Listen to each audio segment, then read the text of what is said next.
আসসালামু আলাইকুম। এখন একটা সংবাদ শেয়ার করব, লিগেল নিউজ। সেটা হচ্ছে যে আপনার প্রিন্যাপশিয়াল এগ্রিমেন্ট যেটা হয় বিয়ের ক্ষেত্রে, সেটা গুড ফেইথে হলে কোর্ট অ্যাকসেপ্ট করে। এইখানে যেটা বলছে যে সাম্প্রতিক সময়ে একটা মামলা প্রিন্যাপশিয়াল এগ্রিমেন্ট হয়েছে, দুইজন লয়ার হাজব্যান্ড ওয়াইফ ডিভোর্সের পরে প্রিন্যাপশিয়াল এগ্রিমেন্ট নিয়ে কথাবার্তা বলছে। ওয়াইফ সরে যেতে চেয়েছেন এগ্রিমেন্ট থেকে, কিন্তু কোর্ট সেটা মানে নাই। এবং সেই ব্যাপারে যেটা হচ্ছে যে কোর্ট সেখানে বলছে যে গুড ফেইথে করা হয়েছে, সেটা চেঞ্জ করবে না। এখানে যেটা হচ্ছে আপনার বলা হচ্ছে about 22% of marriage are subject to prenuptial agreement. এটা 90 থেকে 1990 সালের 90 দশক থেকে এটা 8% বাড়ছে, according to marriage foundation, a charity that promotes marriage. A charity যেটা ম্যারেজকে প্রমোট করে।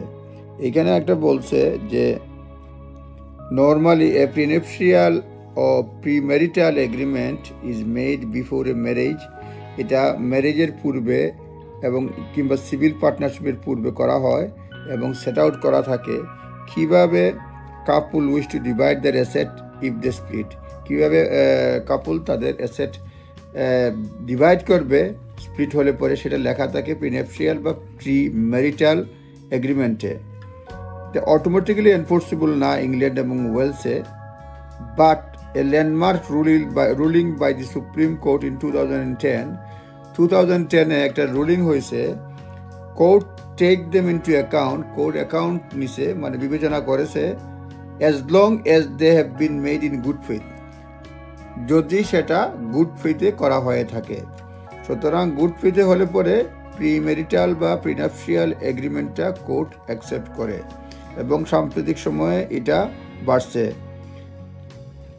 এখন সাম্প্রতিক সময়ে এটা বাড়ছে এবং যে একটা মামলা হয়েছে, যেটা বললাম আজকের পত্রিকায় আসছে। এটা আজকের পত্রিকা বলতে এটা আসছে 15 সেপ্টেম্বর পত্রিকা, আজকে না, আজকে আরও দেরি, মানে মোস্ট পসিবলি 29 সেপ্টেম্বর, আজকের না, সেটা গত সপ্তাহ অনেক আগের, সপ্তাহ 10 দিন বা আগের। সেইখানে সপ্তাহ 10 দিন বলছি না, আজকে মোস্ট পসিবলি 29 সেপ্টেম্বর, 28 সেপ্টেম্বর আজকে।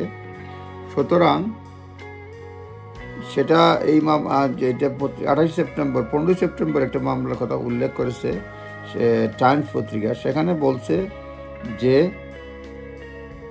যদি court may take the view as long as prenuptial is fair to both parties, যদি বোথ পার্টির কাছে ফেয়ার হয় এবং এন্টার্ড ফ্রিলি, সব উভয় পার্টির ফাইন্যান্সিয়াল ডিসক্লোজার করার পরে যদি ফ্রিলি এটা এন্টার হয়, চুক্তিটা হয়, তাহলে it should be upheld regardless of weather legal advice or short. এটা আপহেল্ড করা হবে, হ্যাঁ, অর্থাৎ এটা কোর্ট মেনে নিবে।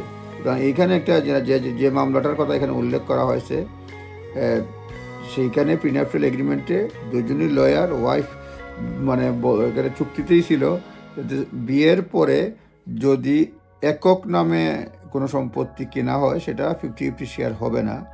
এইখানে সিঙ্গেল নামে একটা প্রপার্টি কিনছেন হাজব্যান্ড, কিন্তু সেইটাতে ভাগ বসাইতে চাচ্ছেন ওয়াইফ, এবং ওয়াইফ বলতে চাচ্ছেন যে এটা সেকেন্ড ম্যাট্রিমোনিয়াল হোম হিসাবে ব্যবহার করা হবে, কারণ এটা হাজব্যান্ড সেখানে দুই পার্টি মিলে সেটা ব্যবহার করেছেন হলিডে হোম হিসাবে।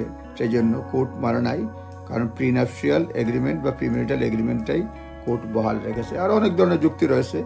মোট কথা হচ্ছে আজকের ভিডিওতে যেটা বললাম যে 2010 সালে সুপ্রিম কোর্টে একটা মামলা হয়েছে, মামলা বলা হয়েছে ইংল্যান্ড ওয়েলসের ক্ষেত্রে, যে যদি গুড ফেইথে এগ্রিমেন্ট করা হয় তাহলে প্রিন্যাপশিয়াল এগ্রিমেন্টটা কোর্ট অ্যাকসেপ্ট করে। এটা যখনই আপনারা এই বিষয়ে কোনো কিছু করবেন, নিজ দায়িত্বে দেখে নেবেন। ভালো থাকবেন। আসসালামু আলাইকুম।